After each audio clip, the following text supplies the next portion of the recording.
मौत का कुआं। तो आज यहाँ पर थोड़ी सी विजुअलाइजेशन मैं आपको दिखाना चाहूँगा।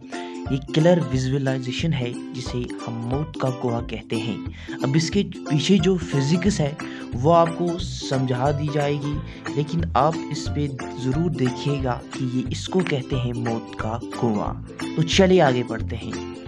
ये है मौत का कुआं जो आपने अभी अभी देखा, जिसकी क्लियर विजुअलाइजेशन आपको मैंने अभी करवाई। तो आप समझते हैं इसके पीछे की फिजिक्स, इसके पीछे की फिजिक्स। देखिए बेटा, ये मैंने एक मौत का कुआं लिया है, मौत का कुआं लिया है, यानी इसमें एक गाड़ी जो है, इसमें एक गाड़ी जो है वो एक अपना सर्कुलर मोशन कर रही है, वो अपना सर्कुलर मोशन कर रही है। तो देखिए इसमें क्या क्या होता है। तो अगर हम इसका एफबीटी डायग्राम बनाने की कोशिश करें तो नीचे इसका वेट लगेगा, नीचे इसका वेट लगेगा, नीचे इसका वेट लगेगा, सरफेस के परपेंडिकुलर इसकी नॉर्मल रिएक्शन लगेगी और ऊपर की तरफ फ्रिक्शन लगेगा, फ्रिक्शन लगेगा। और यहाँ पर एक और इम्पोर्टेंट फोर्स लगेगा बाहर की तरफ, that is called centrifugal force, that is called centrifugal force, that is called centrifugal force. अब सवाल ये है कि मैंने सेंट्रीपिटल क्यों नहीं लिया। देखिए मैंने आपको पहले ही लेक्चर्स में बताया है कि जब ऑब्जर्वर एक्सेलरेटेड फ्रेम में होता है तो तब हम लेते हैं अपनी आसाइश के लिए, that is centrifugal force, centrifugal force. तो यहाँ पर 4 फोर्सेस लग रहे हैं। फर्स्ट लग रहा है ऊपर की तरफ फ्रिक्शन, नीचे की तरफ वेट, दाएं की तरफ नॉर्मल और बाएं की तरफ सेंट्रीफ्यूगल फोर्स। अब ये जो गाड़ी है ये अपनी स्टेबल इक्विलिब्रियम में है, यानी ये नीचे नहीं गिरती है। तो इसके कारण यहाँ पर इसका क्या वजह है कि ये नीचे नहीं गिरती है। तो आपने अक्सर देखा होगा कि जब गाड़ी स्टार्ट होती है तो उसकी वेलोसिटी बढ़ती है। क्या बढ़ती है बेटा? वेलोसिटी बढ़ती है। जितनी ज़्यादा वेलोसिटी बढ़ेगी, याद रखिएगा, जितनी ज़्यादा वेलोसिटी बढ़ेगी उतना ज़्यादा क्या बढ़ेगा? उतना ज़्यादा सेंट्रीफ्यूगल फोर्स बढ़ेगा। जितना ज़्यादा सेंट्रीफ्यूगल फोर्स बढ़ेगा उतना ज़्यादा नॉर्मल बढ़ेगा, और जितना ज़्यादा नॉर्मल बढ़ेगा उतना इन बॉडी डेथ वॉल और इस कार के दरमियान जो कंटैक्ट होगा वो स्ट्रांग होता जाएगा। तो इसके पीछे की फिजिक्स में आपको एक बार रिपीट करता हूँ।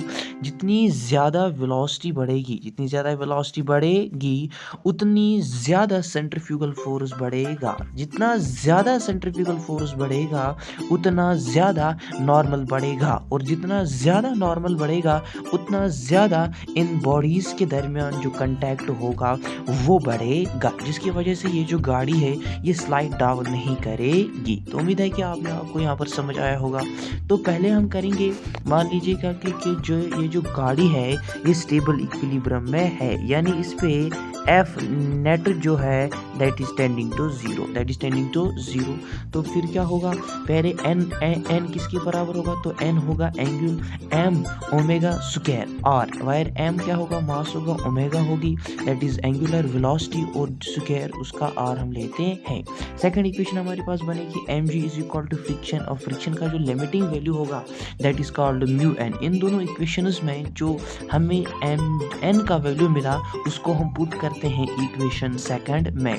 तो जब हम इक्वेशन सेकंड में इसको पुट करते हैं तो हमें मिलती है minimum angular velocity of the car, यानी अगर कार के पास इतनी मिनिमम वेलोसिटी है तो तब ही वो स्लाइड कर सकती है, अदरवाइज वो नीचे गिरेगी। तो लास्ट में हमें मिलता है कि ये जो that is minimum angular velocity of the car होनी चाहिए, वो होनी चाहिए under root g divided by mu r. फिर नोट कीजिएगा, under root g divided by mu r, under root g divided by mu r, ये इसकी एंगुलर वेलोसिटी होगी। अगर नोट कीजिएगा, अगर इतनी होगी तो बचेगा, अगर इससे कम होगी तो वो स्लाइड डाउन करेगी। ठीक, आगे चलते हैं। तो ये इसकी इक्वेशन होगी दैट इज म्यू स्क्वायर जो है यहाँ पे angular minimum angular velocity of the car so that it does not fall, that is under root g divided by mu r, where g is the gravitation, that is acceleration due to gravity, mu is the that is called coefficient of friction and r is the radius of the circular path. ठीक, एक important point आपने यहाँ पे याद रखना है note point में, जितनी ज़्यादा वेलोसिटी होगी उतनी ज़्यादा सेंट्रीफ्यूगल फोर्स होगा, और जितना ज़्यादा सेंट्रीफ्यूगल फोर्स होगा उतना ज़्यादा नॉर्मल होगा, और जितना ज़्यादा नॉर्मल बेटा होता है उतना ज़्यादा कंटैक्ट बना रहता है वॉल और कार के दरमियान। तो ये इंपॉर्टेंट है। थैंक यू, उम्मीद है कि आपको ये समझ में आया होगा।